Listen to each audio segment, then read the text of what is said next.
Well, good afternoon, and Don, let me thank you for those kind words. I'm obviously humbled and honored to be introduced as next president of the University of Missouri. Thank you. Thank you, thank you.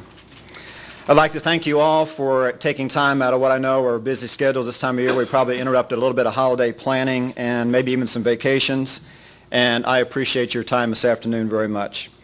I'd like to personally thank the curators and the Presidential Search Advisory Committee for the discussions that we've had over the past several weeks. And I'd also particularly like to thank your patience as we took a little bit of time to get to know each other, which I thought was a very important thing to do. I'd like to especially thank Chairman Don Walsworth.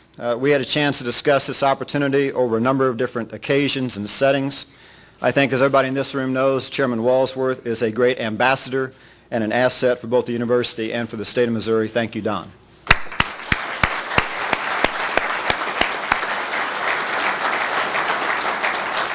And I appreciate the many expressions of support that I've received regarding this new role. There's been phone calls, letters, emails, and personal conversations that have all been most encouraging.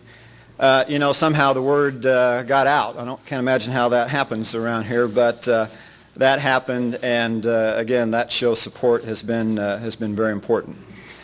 As my discussions with the board proceeded, I was also visiting with many of our state's leaders and about the future of our great university, its challenges, its promise, and its needs. I visited with Governor Matt Blunt, Lieutenant Governor Peter Kinder, Attorney General Jay Nixon, and other leaders in our state to get a feel for their high expectations of our institution and its next leader. I want to thank Senator Gary Nodler and House Speaker Rod Jetton for our healthy discussions about the critical role of higher education and the critical missions of the University of Missouri. I want to especially thank Senators Kit Bond and Claire McCaskill. My discussions with them, again, were most helpful to this issue. Out of those collective conversations, I drew a sense of resolve and commitment from all of these key stakeholders about the task at hand. That task is to take something that is great today in so many respects, great today in so many respects by any measure, and make it even better, so that we have a University of Missouri that we can all be proud of as we are today. I am so proud to accept both the privilege and the responsibility that will go along with my key role in this endeavor. We have a great story to tell, and I can't wait to get started. I intend to reach out quickly to our legislatures, many of which I talked to on the phone this morning, key alumni, faculty, students, and everyone else who can help us take full advantage of this opportunity for success that lies before us. I'd like to, again, more formally introduce my wife, Sherry. She has been right there for over 35 years. Yes, through all the moves, through getting disproportionate credit for raising our two daughters. Melanie, who is here, Melanie Bell, stand up. And for our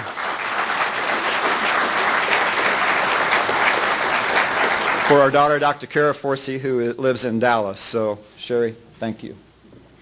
I'd like to also recognize my brother David, who is here, and his wife Deanne, both proud University of Missouri graduates, and with the upcoming Cotton Bowl, where they'll be in attendance, proud Tiger fans. Thank you, David, for being here.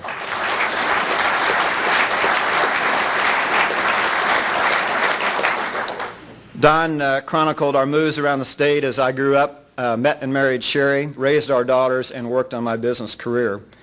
I certainly won't need one of those little Garmin devices or a road map to get around for this new job.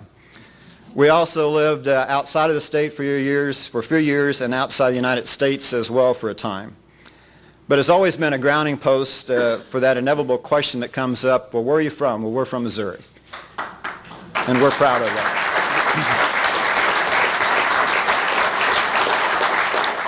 That history and our family passion for Missouri and the University of Missouri certainly provides part of the answer for why I'm here today. But the other part of that is a passion for education. My own history has included developing an understanding and appreciation and respect, and yes, a passion for teaching and for learning. Two vital components help comprise our lifeblood as this institution goes forward.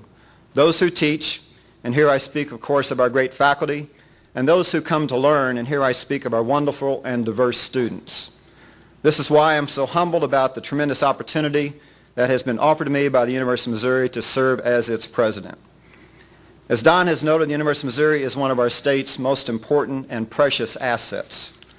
The university not only serves our state, it helps define us. It has helped define us since 1839 when we were established as Missouri's first land-grant institution. It defines excellence in education as our state's foremost public institution for higher learning. It defines our future by providing high-quality, affordable education for the generations that will follow us. And it inspires our collective resolve and our clear vision to ensure that we take what's great today and make it even better. And we take what may need to be worked on that's good and take it, in fact, to the next level as well. After my discussions of the past few weeks, some points are quite clear, and again, I believe there is a collective resolve around them. We have to have a compelling vision for the future and develop a roadmap of how to get there. Being among the nation's top 50 universities is table stakes. We must be precise as to what that means and work tirelessly to make that happen. We have to have the highest quality education, and this means ensuring that we are appropriately funded for faculty compensation, for our campus and healthcare infrastructures, and for our business development and research initiatives. It is up to us to make the case for this support, but we are supported by hard facts in regards to the needs, even as we work to maintain accountability and affordability. We will work to collaborate and create effective partnerships. We'll work to ensure that the resources are in fact available from all the sources for those tasks at hand, whether it be the state or federal governments, from our loyal alumni, from businesses that count on our graduates for their workforce, from those that we can work with on research and business development initiatives. And as the new president, I look forward to working with the four chancellors, with Brady Deaton of Columbia, with Jack Carney of Rolla, Tom George of St. Louis, and Guy Bailey of Kansas City, and with Jim Ross, the Chief Executive Officer of University of Missouri Healthcare, and an outstanding faculty and staff to be certain that we have the vision and the plans to achieve this agenda. You know, sometimes when you embark on a new role like this, you may look at the playbook and find it lacking, or you may look at the cupboard and find it somewhat bare in terms of preparedness. But that's not the case at the University of Missouri, and I want to particularly recognize and thank Dr. Gordon Lamb. As our interim president since April, Gordon has provided wise leadership, and he has sustained and in fact helped create momentum for this university. The Missouri 100 initiative, bringing together influential supporters of the university statewide, is just one example of Gordon's leadership. He has traveled our state to nurture a sustained public conversation about the value of public higher education and helping Missouri maximize its opportunities. And Gordon, I want to thank you for your service.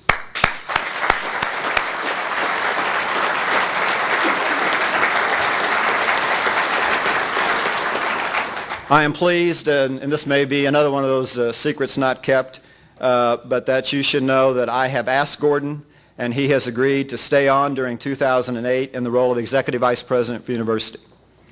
This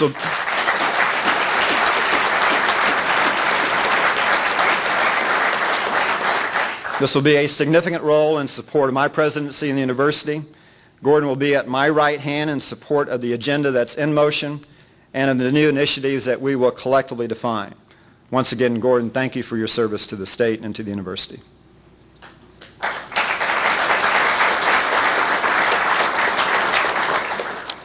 My final comments for today, or at least for today anyway, are about understanding the impact of change to everyone involved in this process as I come on board.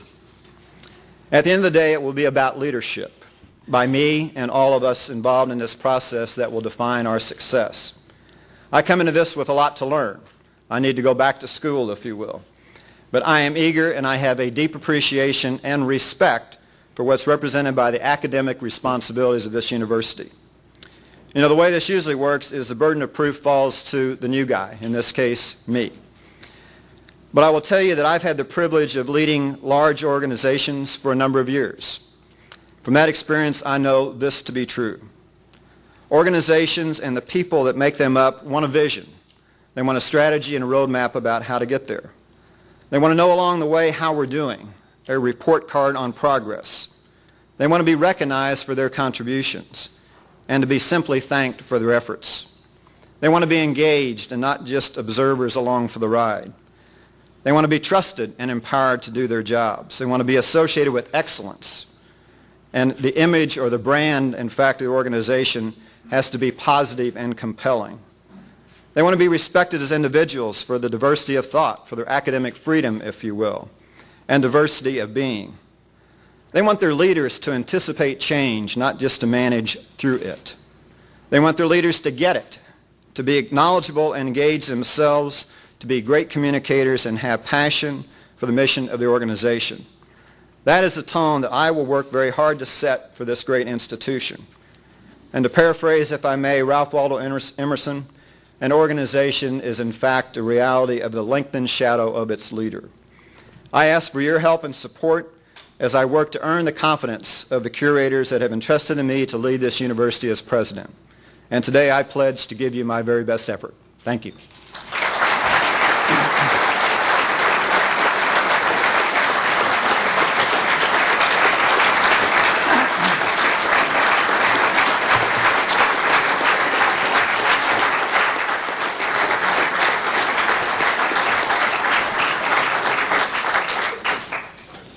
Thank you, Gary, for those wonderful remarks and the expressions of leadership. On behalf of the Board of Curators, congratulations and welcome.